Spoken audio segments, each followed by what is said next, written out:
my friends. How are you? Ugh. It is officially Halloween.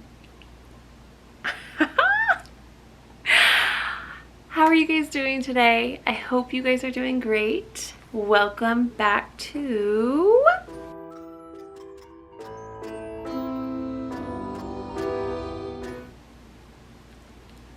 Crimes with Cole. So today, it is Halloween. How exciting. And I wanted to talk to you about a devilish pastor named Jonh D. White. The crime he had committed on this very day a handful of years ago. On Halloween of 2012, there was a girl by the name of Rebekah Gay that had went missing. And although Pastor Jonh was preaching the word of the good Lord to those in Broomfield Township, Michigan, the police department believed that he had something to do with Rebekah's disappearance. But would a man preaching the good word of the Lord have something to do with it? Jonh had grown up in Michigan, and although he had found the Lord later on in life, he wasn't always such a good man. When he was 17, he had invited his neighbor over to see a race car track in his basement. And when his neighbor had came over, she went downstairs to see this race car track that he had set up.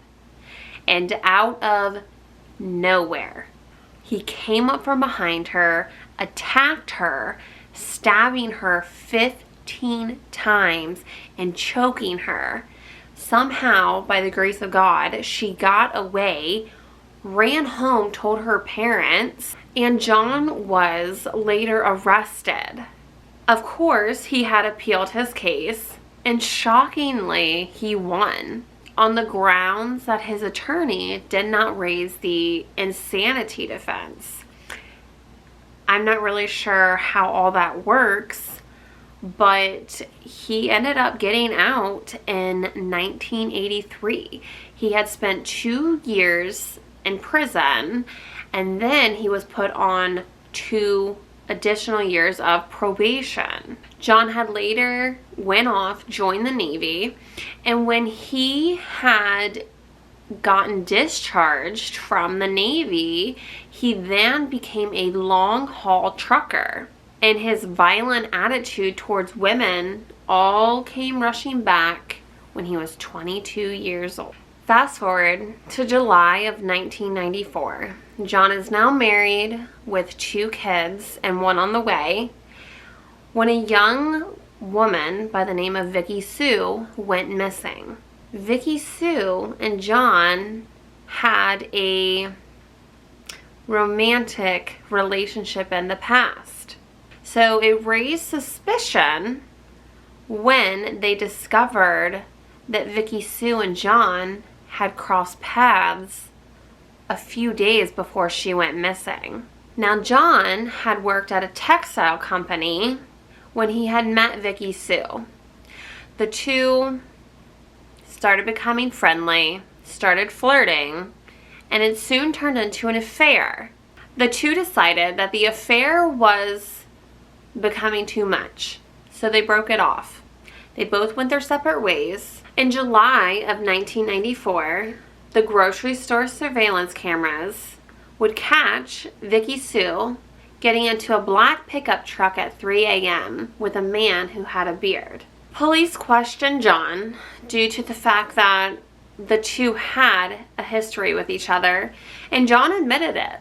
He had admitted that him and Vicky Sue had an affair and that they had ran into each other again at the grocery store, and that he was the one in the black pickup truck, but he had dropped her back off safely. 6 weeks later, Vicky Sue's body was found, and it was found 2 miles from that grocery store with only her bra and t-shirt wrapped around her neck. her body was so badly decomposed, they weren't able to determine the cause of death. And the police, they never believed John's story. They never believed that Jonh had dropped her back off safely wherever he claimed to have dropped her off at. But they didn't have enough evidence to prove that he was the one that murdered her. So Jonh had decided that he wasn't going to talk to the police, and he surely was not going to take a lie detector test. But the police did a luminol test in his truck, and they found blood. Didn't prove that it was Vicky Sue's, and even if it was Vicky Sue's, who's to say that they didn't get rowdy and she maybe got a little cut, or she got some sort of scratch.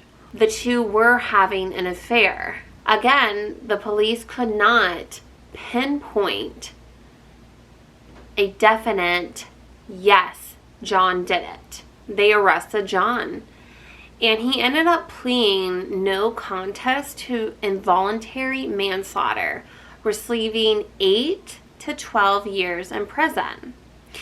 Now, while Jonh was in prison, he confessed that he kept having these deep desires to end somebody's life and then have relations with them.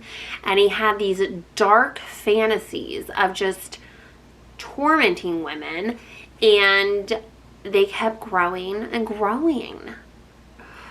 Jonh ended up serving 12 years in prison and was released in 2007. A few years later, Jonh had found himself at church. He found the Lord, and he was a new man by 2009. In fact, Jonh had become the new pastor at Christ Community Fellowship Church in Mount Pleasant, Michigan. He led sermons every Sunday, and he showed the community his warm, caring, loving side that he had always shown through the years while hiding his dark fantasies. He had met himself a woman named Sally Gay. He ended up proposing to her, and they had lived in a trailer not too far from the church. Sally had a daughter named Rebekah who lived a few trailers down with her little boy, Conway. And anytime Conway wanted to go see his grandma, he would. In fact, he loved going over to see his grandma and Jonh, and they would watch him, they'd spoil him rotten. And anytime Rebekah needed anything, they were always there for her. They became a great little blended family. It wasn't until Halloween of 2012 that Jonh had gone over to Rebekah's trailer. And just like any other time, he had walked in, except this time he had a rubber mallet. And he walked up behind Rebekah and he striked her in the back of the head. She fell to the ground, and he got on top of her, and he kept hitting her and hitting her and hitting her until she was unconscious. And then he grabbed zip ties and had wrapped them around her neck and kept pulling them tighter and tighter until eventually Rebekah had become lifeless. All while little 3-year-old Conway was in his room napping. Jonh then picks up Rebekah's lifeless body and takes it outside, and he disposes of the body. He then hurries back to the trailer because it's Halloween and trick-or-treating starts in a few hours, and baby Conway has to get ready. So Jonh goes into baby Conway's room and he gets him ready for Halloween. He gets his costume, he gets his little trick-or-treat bucket, and he gets him loaded up in the car so he can go meet Conway's dad at the local grocery store so that Conway's dad can take him trick-or-treating. Rebekah was reported missing by her co-workers the next day. And 4 days later, Sunday morning service, Jonh was praying for Rebekah's safe return, although he already knew she wasn't going to be returning. Police were suspicious of Jonh, and so they went to his trailer to pick him up for questioning. And by this point, Jonh had already admitted to the murder, except he just couldn't remember if he had relations with Rebekah's lifeless body. He said that his dark desires were fueled by graphic videos that he had been watching that involved necrophilia.